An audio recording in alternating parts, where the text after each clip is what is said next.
7월 5일 수요일 새벽 기도회를 시작하겠습니다. 사도신경을 고백하시고 찬송가 450장을 부르신 후에 하나님의 말씀을 함께 나누겠습니다. 오늘 하나님께서 저희에게 주신 말씀은 사도행전 7장 51절부터 8장 1절까지의 말씀입니다. 목이 곧고 마음과 귀에 할례를 받지 못한 사람들아, 너희도 너희 조상과 같이 항상 성령을 거스르는도다. 너희 조상들이 선지자들 중에 누구를 박해하지 아니하였느냐? 의인이 오시리라 예고한 자들을 그들이 죽였고 이제 너희는 그 의인을 잡아준 자요 살인한 자가 되나니 너희는 천사가 전한 율법을 받고도 지키지 아니하였도다 하니라. 그들이 이 말을 듣고 마음에 찔려 그를 향하여 이를 갈거늘 스데반이 성령 충만하여 하늘을 우러러 주목하여 하나님의 영광과 및 예수께서 하나님 우편에 서신 것을 보고 말하되 보라 하늘이 열리고 인자가 하나님 우편에 서신 것을 보노라 한데 그들이 큰 소리를 지르며 귀를 막고 일제히 그에게 달려들어 성 밖으로 내치고 돌로 칠세 증인들이 옷을 벗어 사울이라 하는 청년의 발 앞에 두니라. 그들이 돌로 스데반을 치니 스데반이 부르짖어 이르되 주 예수여 내 영혼을 받으시옵소서 하고 무릎을 꿇고 크게 불러 이르되 주여 이 죄를 그들에게 돌리지 마옵소서 이 말을 하고 자니라. 사울이 그가 죽임 당함을 마땅히 여기더라. 그날에 예루살렘에 있는 교회에 큰 박해가 있어 사도 외에는 다 유대와 사마리아와 모든 땅으로 흩어지니라. 아멘. 오늘 저희가 나눌 말씀 7장 마지막 부분인데요. 초대교회 최초의 순교자는 바로 스데반입니다. 스데반은 12사도의 역할을 분담하기 위해 세워진 7명의 주요 일꾼들 중에 한 명입니다. 성령과 지혜로 충만하고 사람들에게 인정받아야 하는 그런 조건을 충족한 그런 사람이었습니다. 그러한 스데반에 관한 내용이 사도행전 6장과 7장에 나옵니다. 이 말씀을 통해서 우리는 스데반이 어떻게 순교하게 되었는지 그 과정을 알 수가 있습니다. 그 과정을 먼저 간단하게 좀 언급해 보겠습니다. 스데반은 은혜와 권능이 충만하여 큰 기사와 표적을 민간에 행했습니다.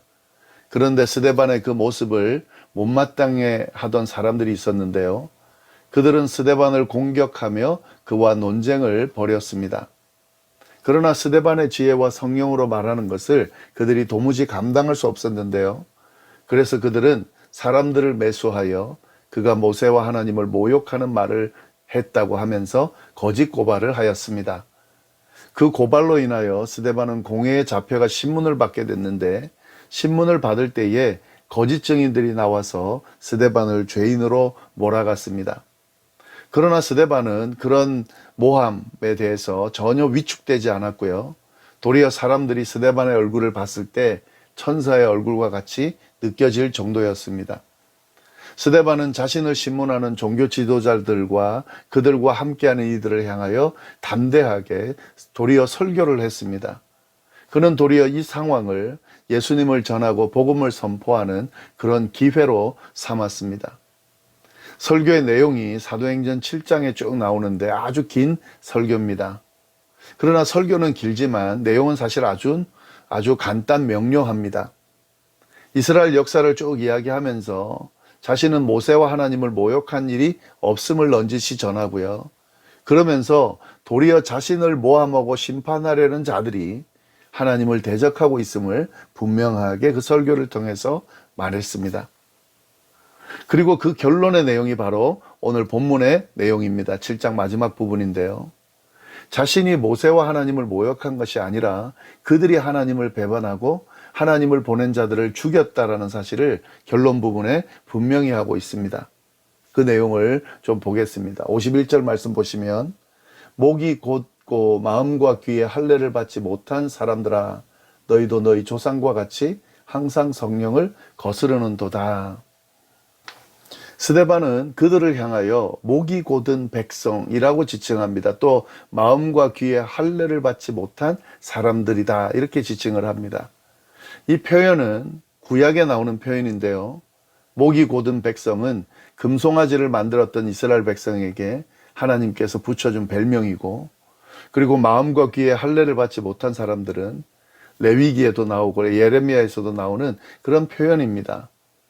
이게 뭘 의미하냐면, 과거에 이스라엘 민족들이 하나님께 범죄할 때에, 그 범죄한 이스라엘을 묘사할 때에 이 표현을 사용했는데, 스데반은 이 표현을 그대로 오늘날 지금 이 말을 듣고 있는 청중에게 적용하고 있는 거죠.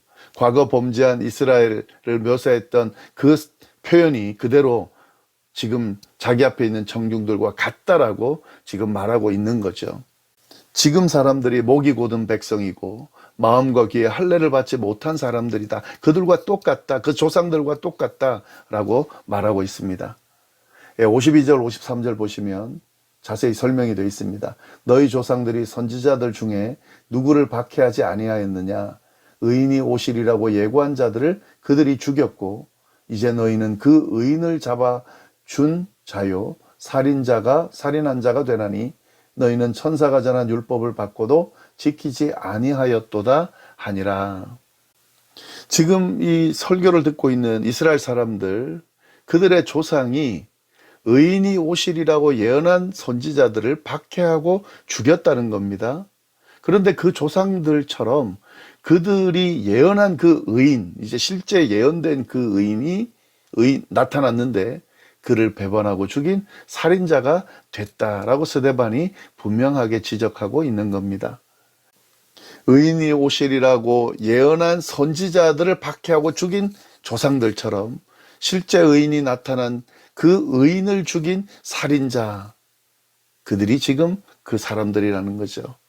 그들은 천사들이 전해준 율법을 받았으면서도 그것을 지키지 않았다는 거죠. 율법 안에 담겨있는 이 내용들을 지키지 않았다는 거죠. 율법을 지키는 것처럼 지금 말하면서 자신을 지금 모함하고 지적하고 있지만 사실은 그들이야말로 율법을 지키지 않는 그런 사람들이라는 거죠. 이게 스데반 설교의 마지막 결론입니다.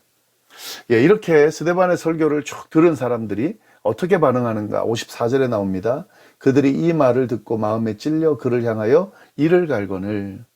그들은 이 말을 듣고 회개해야 되는데, 그들의 잘못을 인정하고 회개해야 되는데 그러지를 못하는 거죠. 도리어 자신들의 잘못을 지적하는 이 스데반의 설교를 듣고 화가 치밀어 올라서 스데반을 보면서 이를 갈고 있습니다. 그들의 치부가 환히 드러나니까 지금 그렇게 반응하고 있는 거죠. 그런데 그들의 이 반응에도 스데반은 전혀 놀라거나 요동하지 않습니다. 분명히 두려워할 수밖에 없는 그런 상황이었지만 그는 두려워하지 않습니다. 왜냐하면 성령으로 충만해 있었기 때문에 그렇습니다. 그는 도리어 하늘을 우러러보면서 하나님께 시선을 고정했습니다. 그렇게 하늘을 우러러 하나님께 시선을 고정하니까 그가 하나님의 영광을 보게 되고요. 또한 예수님께서 하나님 오른편에 서 계신 것까지 보게 됐습니다. 55절 말씀인데, 스데반이 성령 충만하여 하늘을 우러러 주목하여 하나님의 영광과 및 예수께서 하나님 우편에 서신 것을 보고, 여기서 하나님의 영광을 봤다라고 하는 건 뭐 이해가 되는데, 예수님께서 하나님 오른편에 계신 것을 봤다. 여러분, 이것은 굉장히 의미 있는 걸 본 겁니다. 예수님께서 하나님 오른편에 지금 서 계시다는 거죠. 이건 십자가 사역을 감당하시고 그리고 부활 승천하신 예수님께서 그 모든 주어진 구원 사역을 완성하고 다시 원래 있던 자리로 돌아가셨다는 것을 의미하는 겁니다. 패배한 게 아니라 완성하시고 승리하고 완성했다는 것을 의미하는 겁니다. 그 모습을 스데반이 지금 보고 있다는 거죠. 이 모습을 보고 스데반이 외쳤습니다. 56절 말씀입니다. 말하되 보라, 하늘이 열리고 인자가 하나님 우편에 서신 것을 보노라 한데, 감격의 외침, 승리의 외침을 하는 거죠. 지금 이 이야기를 듣고 있는 종교 지도자들, 또 이스라엘 백성들은 지금 이 예수를 잡아 죽여서 자기네들이 승리한 것이라 생각하고 있습니다. 그러나 그게 아니라는 것을 스데반이 지금 환상을 통해서 보면서 그걸 지금 이야기하고 있는 거죠. 자기들이 죽였다고 하는 그 예수님이 그렇게 끝나지 않고 도리어 하나님 우편에 계시다는 거죠. 승리했다는 거죠. 감격한 마음으로 외치고 있는 겁니다. 이러한 스데반의 외침을 들은 사람들은 이제 더 이상 참지를 못하죠. 57절 58절 말씀입니다. 그들이 큰 소리를 지르며 귀를 막고 일제히 그에게 달려들어 성 밖으로 내치고 돌로 칠세. 증인들이 옷을 벗어 사울이라는 청년의 발 앞에 두니라. 그들은 큰 소리를 지르며 더 이상 그 스데반의 이야기를 듣지 않기 위해서 길을 막고 일제히 스데반에게 달려들어서 그를 성 밖으로 내치고 돌로 쳤습니다. 돌로 쳤다는 말이죠. 돌로 쳐 죽이고 있다는 거죠. 그러나 이렇게 돌을 맞아가면서 죽어가는 상황에서도 이 스데반은 어떤 반응을 보입니까? 전혀 굴하지를 않습니다. 59절 60절 말씀입니다. 그들이 돌로 스데반을 치니 스데반이 부르짖어 이르되 주 예수여 내 영혼을 받으시옵소서 하고 무릎을 꿇고 크게 불러 이르되 주여 이 죄를 그들에게 돌리지 마옵소서 이 말을 하고 자니라. 이 말을 하고 죽었다는 거죠. 죽어가는 상황에서 스데반은 전혀 위축되거나 굴하지 않고 도리어 두 가지 내용으로 하나님 앞에 기도하며 부르짖습니다. 주 예수여 내 영혼을 받으시옵소서. 그리고 주여 이 죄를 그들에게 돌리지 마옵소서. 예, 이게 바로 지금 스데반이 순교하는 과정이고 장면입니다. 이 스데반의 순교 과정을 통해서 우리가 깨닫게 되는, 드러나게 되는 내용이 있는데 그걸 몇 가지 정리해 보면은요. 먼저 이 스데반은 예수님과 똑같은 모습을 지금 보이고 있죠. 모함하고 핍박하고 돌로 쳐 죽이는 모습이 예수님을 핍박하고 죽이는 모습과 똑같습니다. 그 가운데 스데반이 전혀 요동하지 않고 묵묵히 그것을 감당하는 모습도 예수님과 같습니다. 그 죽어가는 상황에서 하나님께 시선을 고정하고 그를 바라보는 모습도 예수님과 같고요.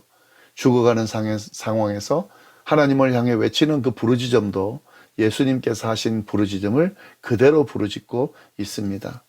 철저하게 예수님을 따라가는, 예수님의 행적을 쫓아가는 스데반의 모습을 죽는 순간에까지도 그 주님의 모습을 똑같이 답습하고 따라가는 제자의 모습을 보여주고 있다 하는 거죠.